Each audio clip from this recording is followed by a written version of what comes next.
one of the initial first steps in using these PLC rigs is understanding where our inputs and outputs come. So designing our input and output tables.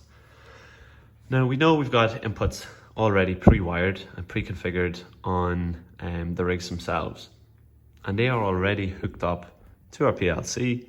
They're connected through these cables, comes into the power supply here, and then you'll see they're individually wired out into our input and output modules.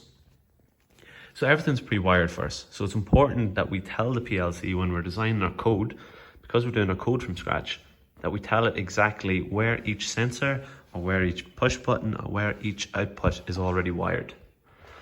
And there's usually a couple of ways we can figure out that information. One of the most basic ways is through a nice practical activity where we do some visual inspection while we trigger the inputs. So for example here, I can turn this key switch and I know it's going to activate one of the one of the inputs on my PLC. So you can see here, it's the only light that's flashing is on the second input card, and it's flashing there on port number 2. So I know that is wired in at 1.2 PLC tag input. And we can do that with basically all of our inputs. We can trigger them, and you'll see they will trigger different ports on the PLC. And that's essentially how we can activate some of our inputs and see how they're wired up.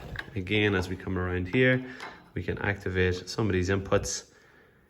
We can move, if we turn off the air pressure, we can move some of the cylinders freely.